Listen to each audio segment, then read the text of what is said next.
హల్లెలూయా. దేవుని పరిశుద్ధ నామానికి మహిమ కలుగునుగాక. హల్లెలూయా. మంచిది. ఈ ఉపవాస దినములో దేవుడు మనని ఇంతవరకు నడిపించారు. ఆమేన్. దేవుని నడిపింపు మన జీవితంలో, లేకపోతే దేవుని పిల్లలు జీవితంలో లేకపోతే వారు ఏందండి, దేవుని చిత్తములో వారు నడవలేరు. హల్లెలూయా. దేవుని హస్తము మనకు తోడుగా ఉండకపోతే, పరిశుద్ధాత్మ దేవుడు మనతో నడవకపోతే మనము దేవుని చిత్తములో మనం జీవించలేము. హల్లెలూయా. దేవునికి ఇష్టలుగా మనం జీవించలేం. అది లోక సంబంధమైన కార్యం అవ్వచ్చు, ఆత్మీక సంబంధమైన కార్యం అవ్వచ్చు.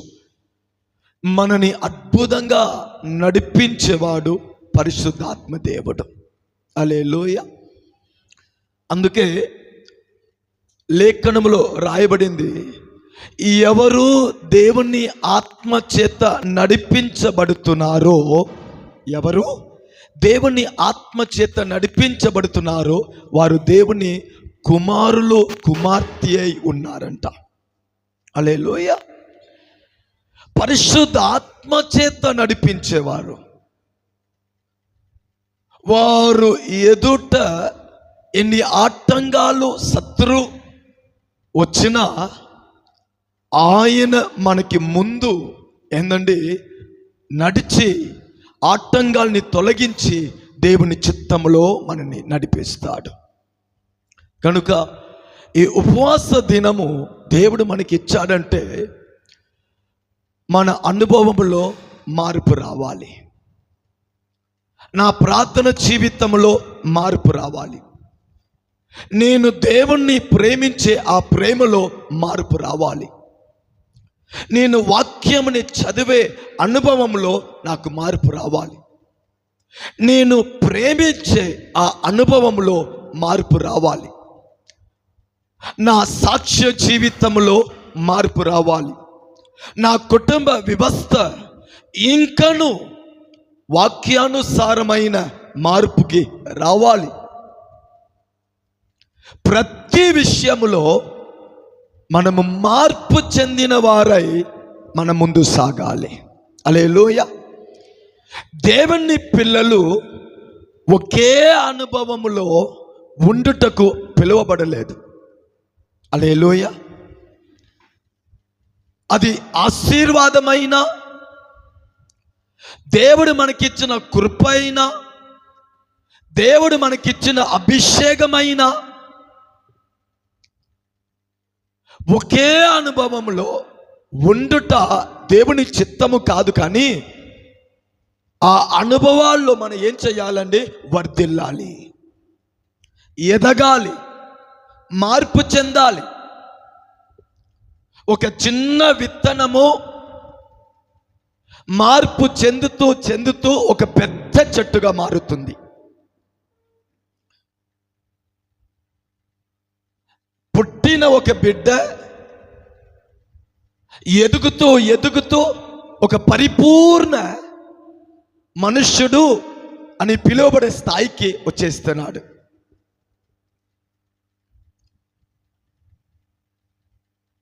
ఒక బిడ్డ ఒక నర్సరీలో చదువుట ప్రారంభించి చదువుతూ చదువుతూ ఏందండి ఒక స్థాయికి, ఒక జ్ఞానము కలిగిన వాడు, జ్ఞానవంతుడు అని స్థాయికి ఎదుగుతున్నాడు. ఎలా ఈ భూమిలో సమస్త విషయంలో మార్పు కలుగుతుందో అలాగనే దేవుని పిల్లలైన మన జీవితం కూడా మార్పు అనుభవంలో మనము ముందు వెళ్ళుముగాక. హల్లెలూయా. ఎండిన భూమి, ఎండ వలన ఆ భూమి ఎండిపోయింది. ఒకసారి వర్షము ఆ ఎండిన భూమి మీద పడగానే ఆ భూమిలో మార్పు కలుగుతుంది. ఆమె ఎప్పుడు ఆ భూమిలో మార్పు కలిగిందో ఆ భూమి మనకి ఉపయోగపడుతుంది. ఆ భూమిలో విత్తనం విత్తగలుగుతున్నాం, పంట కొయ్యగలుగుతున్నాం. ఒక వర్షము ఆ భూమి పరిస్థితిని మార్చివేస్తుంది. అలాగనే దేవుని పిల్లలైన మన జీవితం కూడా అంచులు అంచులుగా అనుదినము కృపలో, మహిమలో, ప్రార్థనలో, దేవుని సహవాసములో, సమర్పణలో, పరిచర్యలో, దేవుని వెతికే అనుభవంలో, దేవుని కొరకు నేను సహించే కార్యములో, ఆత్మ ఫలములో, ఆత్మిక వరాలలో నేను మార్పు చెందుతూ ఎదగాలి. హల్లెలూయా. మీ స్థాయిని మీరు నిర్ణయించకూడదు. నాకు ఇంత చాలు, నాకు ఈ కృప చాలు, ఈ ఆశీర్వాదం ఉంటే చాలు. మిమ్మల్ని మీరు నిర్ణయించకూడదు. నీ ఎదుగుదలని నీ దేవుడు నిర్ణయించి ఉన్నాడు. ఆమె నీ ఎదుగుదలని నీ దేవుడు నిర్ణయించి ఉన్నాడు గనుక మీరేం చేయాలి? ఎదగాలి. ఇటువంటి మార్పు చెందుటకు, ఇటువంటి అనుభవాల్లో మన బలములో మనము ఎదగలేము, మన తెలివిలో మనం ఎదగలేము. మనకి కలిగి ఉన్న ఏంటండి మనుషుల వలన ఈ అనుభవాల్లో మనం ఎదగలేము గనుక దేవుడు మనకి కొన్ని ఆత్మీయ ఏంటండి ఆయుధాలను ఇచ్చి ఉన్నాడు. కొన్నిసారి మనం ఎదగాలంటే కొన్ని అనుభవాల మీద జయము పొంది మనం ఎదగాలి. కొన్నిసారి మన ఎదుగుదలని అపవాది అడ్డగిస్తున్నాడు. దానిని మనము తొలగించి మనము ముందు సాగాలంటే మన వలన సాధ్యము కాదు. అందుకే దేవుడు మనకి ఆత్మీయ ఆయుధముని ఇచ్చి ఉన్నాడు. దాంట్లో ఒకటి ఉపవాస ప్రార్థన. ఉపవాస ప్రార్థన ఒక బలమైన ఆయుధం ఒక దేవుని పిల్లల జీవితంలో. ఏదంటే తిండిని మానేసి ఏదో ప్రార్థిస్తున్నారుగా, ఇది బాగా తిని కూడా ప్రార్థన చేయొచ్చుగా, దాంట్లో తప్పేంది అంటారు కొందరు. అది వ్యర్థమైన మాటలు. ఉపవాస అనుభవం అది మన కనిపెట్టిన అనుభవం కాదు. ఉపవాసం ఒక ప్రభావము బైబిల్ మనకి నేర్పిస్తుంది. ఉపవాసం ఒక గొప్పతనంని బైబిల్ మనకి నేర్పిస్తుంది. ఉపవాసం వలన కలిగే అద్భుతాలని బైబిల్ మనకి నేర్పిస్తుంది. ఉపవాసము ఒక సాధారణ వ్యక్తి జీవితాన్ని ఆ సాధారణమైన స్థాయికి నడిపిస్తుంది అనేది బైబిల్ మనకి నేర్పిస్తుంది. భక్తులు మనకి నేర్పిస్తున్నారు. పరిశుద్ధులు ఉపవాసించి మనకి ఆ పాఠంని నేర్పించున్నారు. ఆది సంఘము అపోస్తులు ఉపవాసము వలన వారు సాధించిన కార్యాన్ని బైబిల్ మనకి నేర్పిస్తుంది. మీరు పాత నిబంధన మొదలుకొని కొత్త నిబంధన వరకు మీరు చదవండి. సమస్త కాలములో భక్తులు ఉపవాసించి వారు పొందిన జయము, వారు పొందిన ఆశీర్వాదము, వారు పొందిన ఏంటంటే మార్పుని బైబిల్ మనకి బోధిస్తుంది. హల్లెలూయా. ఒక నాశనము రాబోతుందని దేవుడు ప్రకటించగా రాజు మొదలుకొని ఏందండి జంతువుల వరకు ఉపవాసంలోకి వచ్చి ఉన్నారంట. దేవుడు యోనా అని ఒక ప్రవక్తని నినివే పట్టణానికి పంపించి వార్త చెప్పమన్నాడు. ఏ వార్త చెప్పమన్నాడు? నినివే పట్టణస్థులారా, మీ పాపము బహు ఏందండి ఎక్కువ కనబడుతుంది, అది నా సన్నిధికి చేరింది, నేను ఈ పట్టణాన్ని నాశనం చేయబోతున్నాను అని దేవుడు వార్తని పంపించగా రాజు మొదలుకొని పిల్లలు మొదలుకొని ఆ పట్టణంలో ఉన్న జంతువులు కూడా తినకుండా దేవుడి ముందు మొరపెట్టగా, సమాపణ కోరుకగా, ఉపవాసంలో ఉండగా దేవుడు ఆ పట్టణం మీద పంపించుటకు సిద్ధపరచిన నాశనాన్ని మార్చుకున్నాడంట. ఏమండి, ఉపవాసము ఒక కుటుంబాన్ని వరకు మార్చదు. ఉపవాసము ఒక వ్యక్తి జీవితాన్ని వరకు మార్చే అనుభవం కాదు. ఉపవాసము ఒక సేవని వరకు మార్చేది కాదు. ఉపవాసము ఒక దేశాన్ని కూడా మార్చివేస్తాయి. హల్లెలూయా. ఉపవాసము చేసి ఓడిపోయిన వారిని చూడలేము. ఉపవాసం వలన దేవుడిని అనుభవించి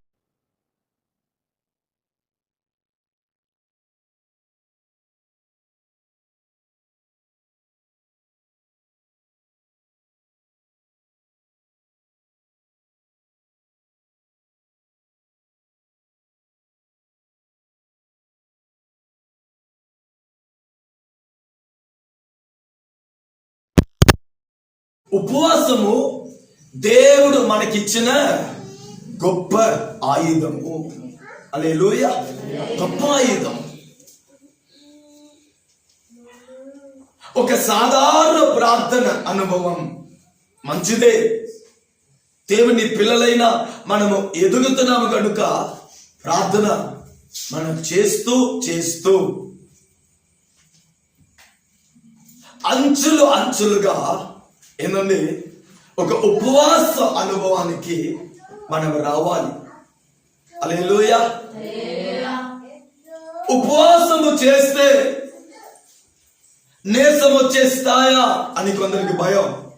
ఉపవాసం చేస్తే కళ్ళు తిరిగి పడిపోతామా అనేది కొందరికి భయం. ఉపవాసం చేస్తే ఏదైనా ఇబ్బందులు వచ్చేస్తాయా అనేది కొందరు భయం. కాదు, నేను ఉపవాసించాలయ్యా, నా కడుపుని నేను చంపుకొని కొన్ని గంటలు మీ సన్నిధిలో నేను ప్రార్థించాలి ప్రభువా, నేను ఉపవాసించి మీ సన్నిధిలో వాక్యం చదవాలయ్యా, నేను ఉపవాసించి మీ సన్నిధిలో ప్రభువా నేను కృప పొందుకోవాలయ్యా అని పూర్ణ మనస్సుతో మీరు కోరుకుంటే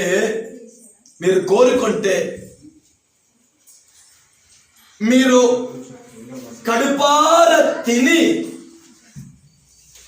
మీరు అనుభవించే బలము కంటే ఉపవాసం ఉన్నప్పుడు అత్యధికమైన బలముని దేవుడు మీకు దయచేస్తాడు. మీరు కోరుకోవాలి, నేను ఉపవాసము చెయ్యాలి ప్రభువా, నేను ఉపవాసము చెయ్యాలి ప్రభువా. ఈ ఉపవాసము మన జీవితంలో గొప్ప మార్పుని కలిగచేస్తుంది అని నేను అన్నాను. ఉపవాసము అనుభవాన్ని బైబిల్ మనకి నేర్పిస్తుంది. మొదటిగా ఉపవాసము వలన జరిగే మేలు ఏమిటి? ఉపవాస ప్రార్థన వలన మనకి జరిగే మేలు ఏమిటి అంటే నాశనము కొట్టివేయబడుతుంది. హల్లెలూయా. నాశనము కొట్టివేయబడుతుంది. నినివే పట్టణం మీద ఒక నాశనాన్ని దేవుడు ప్రకటన చేస్తే వారు తగ్గించుకొని తన పాపముని ఒప్పుకొని తన పాపంని ఒప్పుకొని దేవుడి తట్టు మొరపెట్టగా ఆ పట్టణం మీద వచ్చే నాశనము ఏం చేయబడిందండి? మార్చబడింది. ఉపవాస ప్రార్థన ఎటువంటిది అంటే నాశనముని మన జీవితంలో నుండి తొలగిస్తుంది. రెండోది, ఉపవాసములో ఉన్న అనుభవం ఏమిటంటే మోషే కొండ మీద వెళ్ళి ఉపవాసములో ప్రార్థించగా దేవుడు అతనికి ప్రత్యక్షతని ఇచ్చాడు. ఉపవాసించేవాడు దగ్గర దేవుడు ప్రత్యక్షమవుతాడు. మీరు ఎక్కడ ఉన్నా ఉపవాసంలో దేవుడు తట్టు మీరు చేయి చాపుతున్నారా? ఉపవాసంలో మీ హృదయాన్ని దేవుడి తట్టు ఎందుకు తెరుస్తున్నారా? ఉపవాసంలో ఏకాంతంగా కూర్చోండి, దేవుడి తట్టు మాట్లాడుతున్నారా? మీరు ఉన్న స్థలంలో దేవుడు ప్రత్యక్షమవుతాడు. దిగి వచ్చి ఏం చేస్తాడు? మీకు ప్రత్యక్షతను ఇస్తాడు. మోసే ఉపవాసంలో ప్రార్థించగా దేవుడు 10 ఆజ్ఞలను ఇచ్చాడు. ముందు నీ బ్రతుకు ఎలా ఉండాలి దేవుడు ఆలోచన ఇస్తాడు. రాబోయే దినంలో నువ్వు ఎలా ఉండాలి దేవుడు నీకు ఆలోచన ఇస్తాడు. దేవుడు మీకు జ్ఞానం ఇస్తాడు. దేవుడు మీకు కృపనిస్తాడు. దేవుడు మీ జీవితంలో నూతన అనుభవాలని, మహిమని, అభిషేకమని మీరు పొందుకుంటారు. ఉపవాసం వలన నష్టపోయిన వారు ఎవరు లేదు. ఉపవాసం వలన మహిమ కలిగిన మార్పుని చెందిన వారు మన ముందు ఏంటంటే కనబడుతున్నారు. అందుకే దేవుడు మనకి ఈ ఉపవాస దినముని ఇచ్చి ఉన్నారు. హల్లెలూయా. ఈ ఉపవాస దినంని ఎంతమంది తన జీవితం కొరకు దేవుడు ఇచ్చారని భావించి ఈ ఉపవాస దినములో దేవుని సన్నిధిలో కొనసాగుతున్నారో వారు ఎన్నడూ చూడని మహిమని వారి కుటుంబము దేవుని నామ మహిమ కొరకు వారు చూస్తారు. హల్లెలూయా. ఆయన అన్యాయస్తుడు కానే కాదు. నీ పనిని పక్కన పెట్టి, నీ బాధ్యతల్ని పక్కన పెట్టి, నీ ఆశలని పక్కన పెట్టి, నీ ఆకలిని పక్కన పెట్టి, నీ సమస్యలని పక్కన పెట్టి దేవుడి ముందు కూర్చున్నావంటే దేవుడు నిన్ను పట్టించుకోకుండా ఉంటాడా? నీ కొరకు యుద్ధం చేయకుండా ఉంటాడా? నీ నోటిలో నుండి పుట్టే మాటని ఆయన చెవి వినకుండా ఉంటాయా? నీ జీవితంలో ఆయన మార్పుని దయచేయకుండా ఉంటాడా? అందుకే నేను ప్రారంభంలో మీకు చెప్పాను, ఉపవాస ప్రార్థన దేవుడు మన జీవితంలో మార్పుని కలుగచేయుటకు, మనము మార్పు చెందుటకు దేవుడిచ్చిన గొప్ప ఆయుధము. ఈ ఉపవాస దినంలో మీరు పరిశుద్ధ ఆత్మని ఎక్కువ అనుభవిస్తారు. ఈ ఉపవాస దినంలో వాక్యం చేత ఎక్కువ కట్టబడతారు. ఈ ఉపవాస దినంలో మీ జీవితము, మీ నిర్ణయాలు, మీ పాత కార్యము, మీ అలవాటు, మీ స్వభావం సమస్తాన్ని దేవుడు మార్చివేస్తాడు. ఎందుకంటే ఆకాశము భూమిని సృజించిన వాడు ముందు మీరు కూర్చున్నారు. కనుక ఈ రాత్రి కూడా మన జీవితంలో మార్పుని దయచేయుటకే దేవుని సన్నిధి ప్రత్యక్షమై ఉంది. హల్లెలూయా. మార్పు చెందాలండి, మార్పు చెందాలి. వర్షం వలన భూమిలో ఎలా మార్పు కలుగుతుందో, ఒక అధికారి ఆజ్ఞ ఇస్తే సమాజంలో ఎలా మార్పు కలుగుతుందో ఏంటంటే, అలాగనే మన జీవితంలో కూడా ఏంటంటే మార్పు చెంది ఆ మార్పులో మనం స్థిరపడి ఆ మార్పులో మనం ఎదుగుతానే వెళ్ళాలి. హల్లెలూయా. మనలో చాలా మంది ఏడుకున్నారు, ఒకప్పుడు నేను పాపిగా బ్రతికాను, దుష్టుడుగా బ్రతికాను, లోకంలో నేను బ్రతికాను. యేసయ్య ప్రాణం ఇచ్చి రక్తము కార్చి నా పాపంని క్షమించాడు. ఇప్పుడు పాపంలో నుండి నేను రక్షణ అనుభవానికి వచ్చేసాను, ఇది దేవుడు నాకు ఇచ్చిన మార్పు అనుకుంటారు. నిజమే, పాపంలో నుండి రక్షణ అనుభవానికి వచ్చామంటే దేవుడు మనకి ఇచ్చిన మార్పు. కానీ ఇది మొదటి మెట్టు అంతే. రక్షించబడే అనుభవము పరిపూర్ణ అనుభవం కాదు, అది ప్రారంభ అనుభవం. దేవుని పిల్లలుగా మారాము, అది పరిపూర్ణ అనుభవం కాదు, అది ప్రారంభ అనుభవము. ఆ రక్షణ అనుభవంలో నువ్వు ఆయన రాకడ వరకు మార్పు చెందుతా వెళ్ళాలి. అందుకే దేవుడు ఆత్మీయ జీవితాన్ని ఇచ్చి ఉన్నాడు, అందుకే దేవుడు బైబిల్ ఇచ్చి ఉన్నాడు, అందుకే దేవుడు ఆరాధననిచ్చి ఉన్నాడు, అందుకే దేవుడు వాక్యము ధ్యానం ఇచ్చి ఉన్నాడు, అందుకే దేవుడు ఆత్మలో నింపబడిట అనుభవాన్ని ఇచ్చి ఉన్నాడు, పరిశుద్ధాత్మనిచ్చి ఉన్నాడు, సేవకుల సహవాసాన్ని ఇచ్చి ఉన్నాడు, కూడికల్ని ఇచ్చి ఉన్నాడు. ఎందుకు? రక్షించబడిన నేను ఆయన రాకడ వరకు మహిమ కలిగిన సంఘముగా మార్పు చెందుటకు అనుదినము నేను మార్పులో ప్రయాణం అవ్వాలి. అందుకే ఈ రక్షణ జీవితాన్ని గురించి మీరు తృప్తి పడకూడదు, మీరు కలిగి ఉన్న అనుభవం మీద మీరు తృప్తి చెందకూడదు, దేవుడు మీకు ఇచ్చిన ఆశీర్వాదం మీద మీకు తృప్తి చెందకూడదు.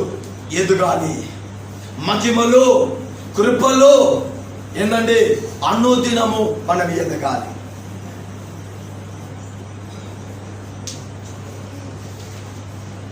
ఒకరోజు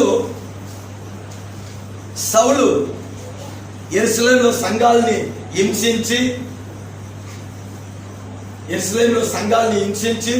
సేవకుల్ని హింసించి ఆరాధనని అడ్డగించి అనేకుల్ని జైల్లో వేసి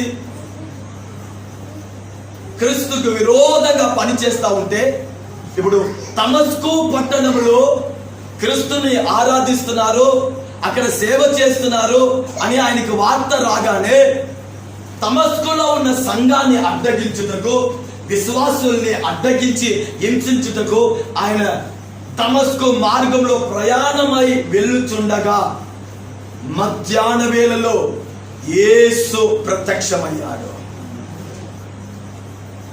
ఒక వెలుగు ఆయనని తాకింది, గుర్రం మీద నుంచి కింద పడ్డాడు, చూపు పోయింది. ఇప్పుడు యేసు మాట్లాడుతున్నాడు. ఈయన కింద పడిన వాడై నీవు ఎవరు అని కేకలు వేస్తే అప్పుడు యేసు చెప్పిన మాట, నీవు హింసించే యేసు నేనే. నాకు చెప్పండి, సౌలు ఎవరిని హింసిస్తున్నారు? సేవకులని. సౌలు ఎవరిని హింసిస్తున్నాడు? విశ్వాసుల్ని, స్త్రీల్ని, పురుషుల్ని, సేవకుల్ని. కానీ యేసు అంటున్నాడు, నీవు హింసించే యేసు నేనే. అంటే మనల్ని ఒకరు హింసిస్తున్నారంటే ఆయన ఎవరిని హింసించినట్టు? ఒకడు మన మీద చెయ్యి వేస్తున్నారంటే ఎవరి మీద చెయ్యి వేసినట్టు? ఒకడు మనల్ని దూషిస్తున్నారంటే ఆయన ఎవరిని దూషించినట్టు? యేసయ్యనే. ఆ మాటకి ఆయన హృదయం మార్పు చెందింది. అందుకే అంటారు, యేసు ఒక వ్యక్తి జీవితంలో ప్రత్యక్షమయ్యారంటే రాత్రి గుండ గలవాడైనా సరే, రౌడీ అయినా సరే, ఘోరమైన పాపి అయినా సరే ఖచ్చితంగా మార్పు చెందుతాడు. యేసు ఒకడు జీవితంలో వస్తే ఆయన మార్పు చెందుతాడు. అక్కడే సాష్టాంగపడి క్షమాపణ కోరి తన హృదయాన్ని మార్చుకొని యేసయ్య సేవకి తనని అప్పగించుకుంటే ఏందండి, దుష్టుడు దుర్మార్గుడిగా జీవించిన సౌలుని యేసయ్య కలిశాడు, మాట్లాడాడు, మార్పు చెందాడు. కొత్త నిబంధనలు పౌలుకి మించిన మరొక సేవకుని మనం చూడలేము.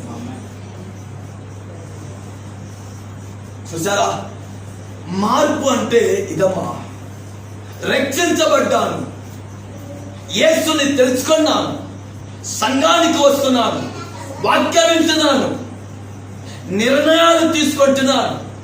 దేవుడు కొన్నిసారి నాతో నా విషయాల గురించి మాట్లాడుతున్నాడు. దాని తర్వాత నీలో కలిగే అనుభవాలు ఉంది చూసారా, మీ ప్రవర్తనలు ఉంది చూసారా, మీ జీవిత విధానం ఉంది చూసారా, అది చాలా ముఖ్యం. అది చాలా ముఖ్యం. ఒక దుష్టుడు మార్పు చెందాడు, కానీ ఆ మార్పులో అక్కడే ఉండిపోలేదు. సేవకుడిగా మారాడు, సేవ చేశాడు, ఆత్మల్ని రక్షించాడు. ఏందండి, ఈ భూమిలో గొప్ప సాక్షిగా జీవించాడు. అటువంటి అనుభవాలకి మన అందరూ చెందుము గాక. హల్లెలూయా, హల్లెలూయా. ఈ జీవితము మార్పు మీద మార్పులో వెళ్ళాలి. ఈ జీవితం మార్పులో కొనసాగాలి, మార్పులో కొనసాగాలి. మీరు పాడుతున్నారా? ఆ పాటలో మీరు మార్పు చెందాలి. ఈ స్తుతి చిన్న చిన్న విషయములండి, మీరు మార్పు చెందాలి.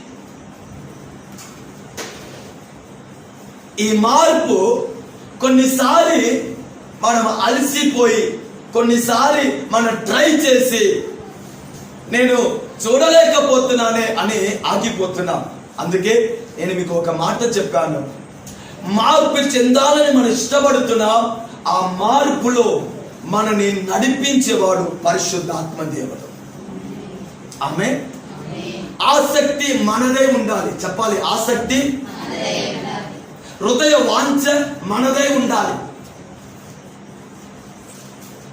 మనలో ఆ కార్యాన్ని నెరవేర్చేవాడు పరిశుద్ధాత్మ. ఆసక్తి ఎవరిదై ఉండాలి? ఆ కార్యంని నాలో నెరవేర్చేవాడు ఎవరు? పరిశుద్ధాత్మ. మార్పు చెందుటకు నేను పరిశుద్ధాత్మ ఏకముగా కలిసి ఉండాలి. ఒక అనుభవాన్ని చెప్పి మనం ప్రార్థన చేస్తాం. మొదటి సాముయేలు గ్రంథము 10వ అధ్యాయము, మొదటి సాముయేలు గ్రంథము 10వ అధ్యాయము 6వ వాక్యాన్ని ఒకరు చదవండమ్మా. యెహోవా ఆత్మ నీ మీదకి బలముగా దిగి వచ్చును. నీవు వారితో కలిసి ప్రకటన చేయుచుండగా నీకు కొత్త మనస్సు వచ్చును.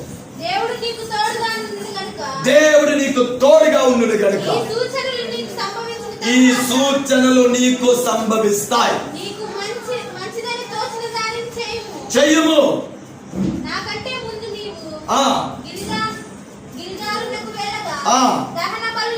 చాలమ్మా. యెహోవా ఆత్మ నీ మీద రాగా బలముగా దిగి వచ్చును. ప్రకటన చేయుచుంటావు.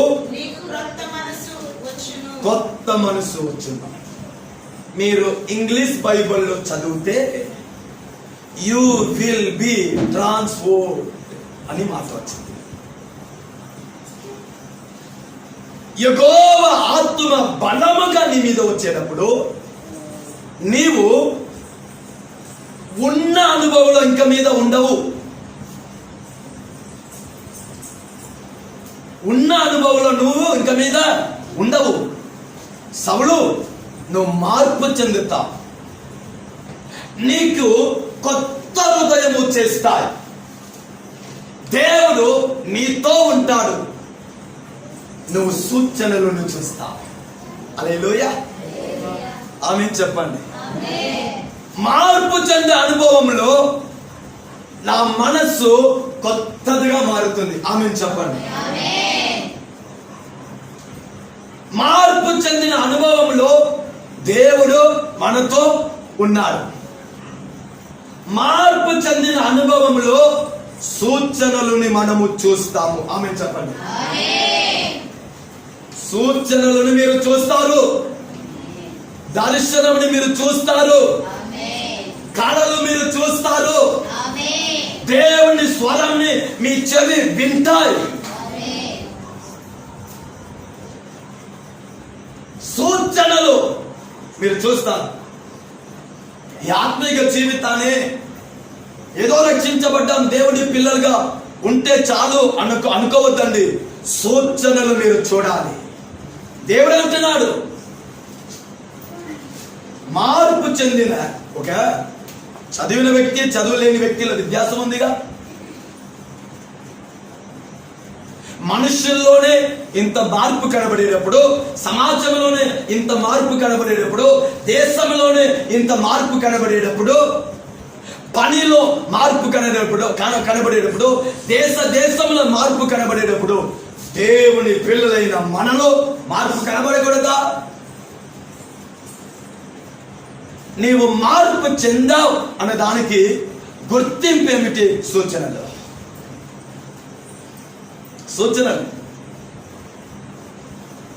నిన్ను చూసేవారు ఖచ్చితంగా అంటాడు, ఈయన మార్పు చెందిన ఇందాకలాగా, ఇంత ముందులాగా ఈయన లేదు. మనని గురించి సాక్ష్యం, మన మార్పుని మన ఇల్లు సాక్ష్యం చెప్పాలి. ఆమెను చెప్పండి. మన మార్పుని నేను ఉన్న సంఘము సాక్ష్యం చెప్పాలి. నా మార్పుని నేను నివసించే ప్రాంతము సాక్ష్యం చెప్పాలి. నా మార్పుని నాతో పనిచేసే అన్యులో సాక్ష్యం చెప్పాలి. ఇతడు విద్యాసంగా ఉన్నాడు. ఇతడు అందరిలాగా కాదు, ఈమె అందరిలాగా కాదు. మాటలో విద్యాసంగా ఉంది, తన నడకలో విద్యాసంగా ఉంది, తన యథార్థతలో విద్యాసంగా కనబడుతున్నాడు. సూచనలు నీ మార్పులో ఎదుటవాడు చూడాలి. హల్లెలూయా. అందుకే దేవుని పిల్లలైన మనని సమాజము చూస్తూనే ఉంటారండి. ఒక సేవకుల్ని సమాజం చూస్తూనే ఉంటారు.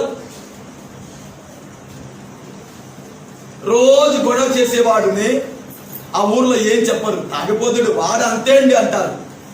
ఇదే చర్చికి వెళ్ళి బాప్తిస్మం తీసుకొని ఆరాధనకి వెళ్ళి చక్కగా ఉన్నవాడు కొంచెం రోడ్డు దగ్గర వచ్చి అల్లరి చేశారనుకోండి, ఊరు మొత్తం మాట్లాడతారు. అవునా కదా? రోజు తాగి భార్యని కొట్టేవారు ఏ అన్నారు, ఎందుకు? వాడు అంతే అండి, వాడు అంతే. కానీ సంఘానికి వస్తున్నాం, ఆరాధనకి వస్తున్నాం, ఇంట్లో కూడికలు పెట్టుకుంటా ఒక చిన్న విషయాన్ని మాట్లాడుకుంటారు. కారణం తెలుసా? వాళ్ళకే తెలుసు ఆరాధనకి వెళ్ళేవాడు ఇలా అల్లరి చెయ్యడు. యేసుని వెంబడించేవాడు, సంఘానికి వెళ్ళేవాడు, వాక్యం చదివేవాడు అల్లరి చెయ్యడు, బూతులు మాట్లాడడు, విచ్చలవిడిగా జీవించాడు, అబద్ధం చెప్పడు. లోకానికి తెలుసండి మన ఎవరనేది. కానీ మనము మన విలువను అర్థం చేసుకోవట్లేదు. కానీ లోకస్తులు చూడండి, క్రైస్తవులు అబద్ధం చెప్పరు, క్రైస్తవులు తగ్గింపు గలవారు, క్రైస్తవులు అందరినీ సమానంగా చూస్తారు, క్రైస్తవులు అందరినీ ప్రేమిస్తారు. లోకము మనని గురించి చెప్పే సాక్ష్యం. అందుకే అంటున్నాను, మన మార్పులో సూచనలు కనబడాలి. మార్పు చెందిన వాడిలో దేవుడు ఉన్నాడంట. మార్పు చెందినవాడు హృదయము మారుతుంది. అక్కడ రాయబడిన మాట, యెహోవా ఆత్మ బలముగా దిగి వచ్చాను, నీకు కొత్త మనసు వచ్చిందయ్యా. చాలా కొత్త మనసు, ట్రాన్స్ఫర్మేషన్, మార్పు. ఒక కొత్త మనిషిగా నువ్వు మారిపోతావు. నీ రూపము ఉన్నట్టు ఉంటాయి, కానీ నీ అనుభవాలు మారిపోతాయి. నీ ప్రాణాత్మ దేహంలో ఒక మార్పు వస్తాయి. కొత్త మనసు, మాటల్లో యథార్థత, నడకలో పరిశుద్ధత, మన పనిలో బాధ్యతల్లో నమ్మకంగా. కొత్త మనస్సు, శరీర క్రియలకు చోటు ఉండదు. ఆత్మ ఫలం ఏమనగా అనే అనుభవాలను అందరూ నా లోపల వచ్చేస్తుంది. నా మనస్సు పరిశుద్ధ ఆత్మ వలన మార్పు చెందింది అనుకోండి, క్షమించుట నాకు కఠినంగా ఉండదు. యేసయ్య ప్రేమను చూపించుట నాకు కష్టంగా ఉండదు. నేను ఎంత పై స్థాయికి వెళ్ళినా తగ్గింపు కలిగి నేను కనబడుట నాకు కష్టంగా ఉండదు.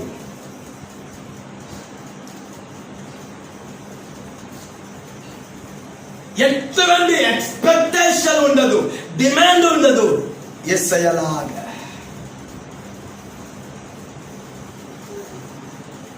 యేసయ్య పరలోకాన్ని విడిచి ఈ భూమి మీద వచ్చేటప్పుడు, తండ్రి పరలోకంలో నేను సింహాసనముల మీద కూర్చున్నాను కదా, నేను దేవుడి కదా, నా వలన సమస్తము సృష్టించబడింది, పాపముతో నిండిన ఈ లోకానికి నన్ను పంపిస్తున్నారే, లోకానికి వెళ్ళి నేను ఎక్కడ ఉంటాను అడగలేదు.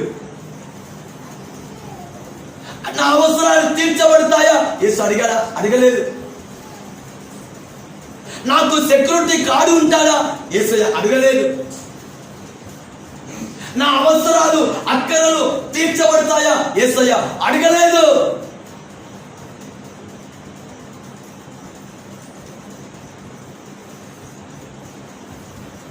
బైబిల్లో రాయబడింది, మనుష్య కుమారుడికి తల వంచుటకు కూడా చోటు లేదంట.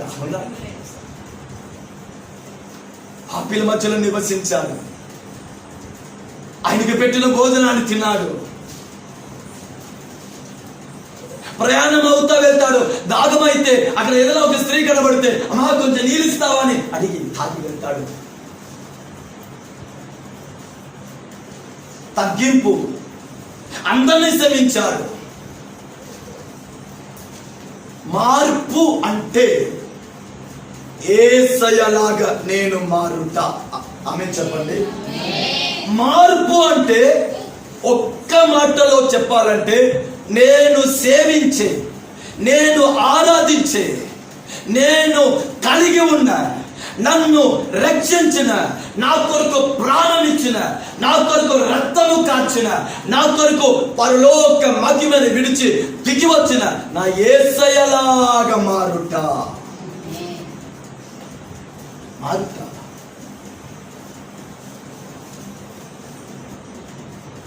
ఈ మార్పు నీ జీవితంలో ఎలా సాధ్యమో యెహోవా ఆత్మ బలంగా నీ మీద వచ్చేటప్పుడు. మీరు 9వ అధ్యాయంలో ఇంట్లో వెళ్ళి చదవండి. ఈ సాముయేలు గ్రంథంలో ఈ సౌలు తన తండ్రి గాడిదని వెతుకుతూ వెళ్తాడు. గాడిద ఎక్కడో తప్పిపోతే గాడిదని వెతుకుతూ ఊరు, గ్రామం, పట్టణమును దాటి వచ్చేస్తాడు. హల్లెలూయా. ఎక్కడ దొరకలేదు. ఒక ప్రాంతానికి వస్తే సౌలు పని మనిషి అంటాడు, అయ్యా ఇక్కడ ఒక ప్రవక్త ఉన్నాడు, ఇక్కడ ఒక ప్రవక్త ఉన్నాడు, ఆ ప్రవక్త పేరు సామువేల్. ఆయన దగ్గర మనం వెళ్ళి మన కార్యముని చెప్తే ఆ ప్రవక్త ప్రార్థించి మన గాడిద ఎక్కడ ఉంది అన్న వార్తని మనకి చెప్తాడయ్యా, వెళ్తామా అంటే సౌలు అంటాడు, వెళ్తాం. వారి ఆశ్చర్యం చెప్పను నేను, వీళ్ళు ఇద్దరు సామువేల్ని కలవాలని మాట్లాడే మునుపే దేవుడు సామువేల్తో మాట్లాడాడు. రేపు ఈ సమయానికి సౌలను ఒక వ్యక్తిని దగ్గర రాబోతున్నాడు. ఒక మాట చెప్పున, మన ఎంత అనుభవం గలవారైనా మనకంటే ముందు మన దేవుడు ఒక అడుగు పెడతాడు. వీళ్ళు మాట్లాడుకుంటున్నారు, ఆ సేవకుడి దగ్గర వెళ్తాం. వీళ్ళు మాట్లాడే మునిపే దేవుడు సాముయేలుతో మాట్లాడాడు. రేపు సౌలను ఒక వ్యక్తి వస్తాడు, తన తండ్రి గాడిదని గురించి మీ దగ్గర విచారిస్తారు.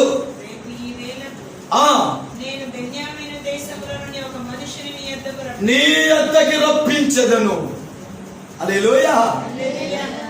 ఒక మాట చెప్పనా, నీవు మార్పుని కోరుకున్న కార్యం కంటే నీకు మార్పుని ఇయ్యాలని దేవుడు ఎక్కువ కోరుకుంటున్నాడు. హల్లెలూయా. నీ మార్పుని దేవుడు కోరుకుంటున్నాడు. వెళ్ళాడు, సేవకుల్ని కలిసి అయ్యా కనబడగానే యెహోవా ఇత్తడే నేను నీకు చెప్పిన మనిషి, ఇత్తడే నా జనులను ఏలునని చెప్పేదేను. ఒక మాట చెప్పనా, సౌలు సేవకుల్ని ఎందుకు కలవాలని అనుకున్నాడు చెప్పాలి.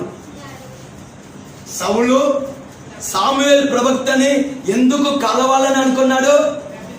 తన తండ్రి గాడిదని ఆయన ప్రార్థన చేసి చెప్తే మనం అక్కడ వెళ్ళి గాడిదని తీసుకొని వెళ్ళిపోతాం. సౌలు కోరుకున్న మార్పు వేరు, దేవుడు ఇతడి కొరికి సిద్ధపరిచిన మార్పు వేరు. ఆమేన్. ఈయన ఏ మార్పుని కోరుకున్నాడు? సేవకుడు నాతో మాట్లాడాలి, నా గాడిలో ఉన్న స్థలమును చూపించాలి. కానీ దేవుడు ఇతడు జీవితంలో మరొక మార్పుని సిద్ధపరచి ఉన్నాడు. వెళ్ళాడు, గాడిదని అడిగాడు. సౌలు అన్నాడు, సాముయేలు అన్నాడు, నీ గాడిద సురక్షితంగానే ఉందయ్యా, దేవుడు నిన్ను ఇక్కడ రప్పించాడు, నువ్వు గాడిదని వెతుక్కొని వచ్చావు, ఇప్పుడు వెళ్ళేటప్పుడు రాజుగా నువ్వు అభిషేకించబడి వెళ్తున్నావు. ఏమండి, ఆకాశము భూమి ఎంత ఎత్తుగా ఉందో, ఆకాశం భూమికి ఎంత వ్యత్యాసం ఉందో, ఈయనకి దేవుడిచ్చిన మార్పు కూడా అటువంటిదే. గాడిదని వెతుక్కొని వెళ్ళిన వాడు తిరిగి వచ్చేటప్పుడు ఎలా వస్తున్నాడు? ఇజ్రాయెల్ దేశకు రాజుగా మార్చబడి వస్తున్నాడు. 10వ అధ్యాయము 1వ వాక్యంలో, అప్పుడు సమూయేలు తైలపు పుట్టిని పట్టుకొని సౌలు తల మీద తైలము పోసి అతని ముద్దు పెట్టుకొని, యెహోవా నిన్ను అభిషేకించి తన స్వాస్థ్యము మీద ఎలా నియమించాడు? అధిపతిగా, రాజుగా నియమించాడు. ఇది దేవుడు నీ జీవితంలో ఇచ్చే మార్పు. దేవుడు నీకు ఇచ్చే మార్పు మీ ఊగకి అందదు.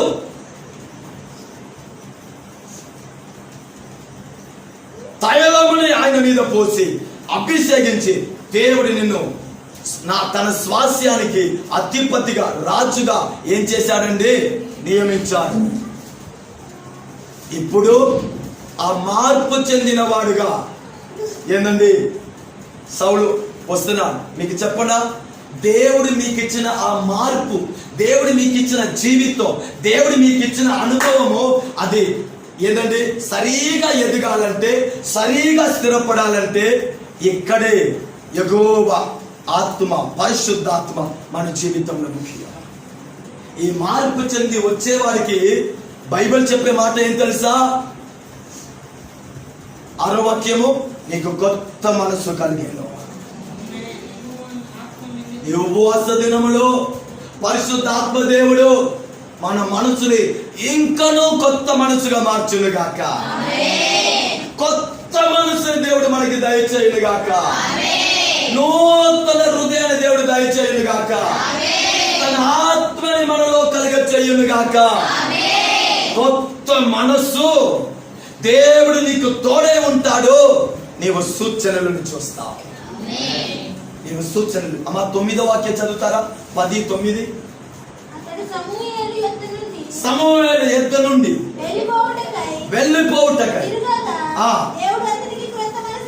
చూసారా, మరలా కొత్త మనసు అనుగ్రహించెను. ఆ దినములనే సూచనలు కనబడింది. చెప్పనా, పరిశుద్ధాత్మ మీ మీద దిగి వచ్చినప్పుడు మీ జీవితం మార్పు చెందుతుంది.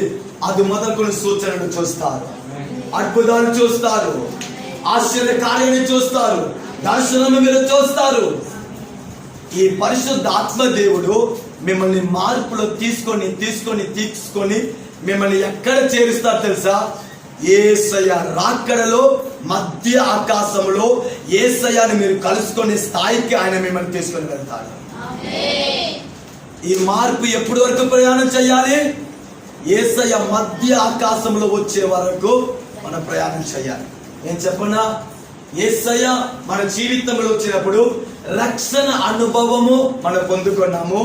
పెంతెకోస్తు దినములో పరిశుద్ధాత్మ మన జీవితంలో దిగి వచ్చినప్పుడు ఏందండి, నీ జీవితము ఆత్మీయతలో అనుదినము నువ్వు మార్పు చెందుతావు. ఒక మాట చెప్తాను, పరిశుద్ధాత్మానికి అనేక మార్పుని కలిగ చేసిన పరిశుద్ధాత్మ మన ప్రార్థనలో, మార్పుని దయచేస్తాడు, సేవలో మార్పుని దయచేస్తాడు, పరిచర్యలో మార్పుని దయచేస్తాడు, జీవిత విధానంలో మార్పుని దయచేస్తాడు, ఆత్మిక స్వభావంలో ఎన్నని మార్పుని కలిగచేస్తాడు. వీటన్నిటికంటే పరిశుద్ధాత్మ దేవుడు మనకిచ్చే మార్పు ఏం తెలుసా? నేను యేసయ్యలాగా మారుతా. యేసయ్యలాగా. భక్తులు అలా పిలువబడ్డారు. ఆ భక్తులను చూడగానే యేసయ్య వారు కనబడ్డారు అని సాక్ష్యం చెప్పబడినట్టు మన ప్రవర్తనలో, మన జీవితంలో, మన మాటలో, మన సాక్ష్యంలో యేసయ్య కనబడును గాక. యేసయ్య కనబడును గాక. ఈ మార్పు మనని పరిపూర్ణ అనుభవానికి నడిపించును గాక. అందుకే మనకి పరిశుద్ధాత్మ అభిషేకం కావాలి. ఒక భయపడేవాడు ధైర్యవంతుడిగా మారాలా? పరిశుద్ధాత్మ అతని మీద దిగి వస్తేనే. పడిపోయిన వాడు మరలా నిలబడాలా? పరిశుద్ధాత్మ అతనిలో వస్తేనే. ఒక వ్యక్తి దేవుని సన్నిధిలో చేసిన తీర్మానము, సమర్పణలో నిలబడాలా? పరిశుద్ధాత్మ అతనిలో పనిచేస్తేనే. పరిశుద్ధాత్మ లేకుండా రూపాంతర అనుభవం అనేది కుదరదండి. పరిశుద్ధాత్మ అభిషేకం లేకుండా మార్పులో అనుదినము మన అడుగు పెట్టలేమండి. పరిశుద్ధాత్మ లేకుండా కొత్త మనసు మనము ధరించలేము. పరిశుద్ధాత్మ లేకుండా దేవుడు మనకు తోడై ఉండుట అనుభవించలేము. పరిశుద్ధాత్మ మనతో లేకపోతే సూచనలని చూసేవారుగా మనం ఉండలేము. నీ కుటుంబం మారాలా? నీ పిల్లలు మారాలా? నీ బ్రతుకు మారాలా? నీ అనుభవాలు మారాలా? పరిచయం మారాలా? ఏ విషయంలో మార్పు కావాలైనా పరిశుద్ధ ఆత్మ దేవుడు అక్కడ కార్యము చేస్తే, ఈ ఉపవాస దినములో దేవుని పిల్లలైన మనము కూడా దేవా మార్పు చెందిన వాడుగా నేను ఉండాలయ్యా. పరిశుద్ధాత్మ దేవుడు గాడిదని వెతుక్కొని వెళ్ళిన వాడిని అభిషేకించి అతడు సూచనలు చూసినట్టు కొత్త మనస్సుని పొందేవాడిగా, రాజుగా దేవుడు మార్చినట్టు మనల్ని కూడా పరిశుద్ధాత్మ దేవుడు అటువంటి అనుభవంలో నడిపించునుగాక, నిలబెట్టునుగాక. మన మార్పుని అడ్డగించే అపవాది పరిస్థితులు, పాపము, పోరాటాన్ని ఆత్మ దేవుడు తొలగించునుగాక. మోకరిస్తామా? మోకరిస్తామా? మోకరిస్తామా? ఇక్కడ మన మధ్యలో ఉండే ఉపవాస దినములో దేవా నాకు ఇటువంటి కృప కావాలయ్యా, నాకు ఇటువంటి అభిషేకం కావాలయ్యా, పరిశుద్ధాత్మ నింపుదల నాకు కావాలయ్యా, పరిశుద్ధాత్మ ముద్ర నాకు కావాలయ్యా, పరిశుద్ధాత్మ కృప నాకు కావాలయ్యా, పరిశుద్ధాత్మతో నేను నింపబడాలయ్యా.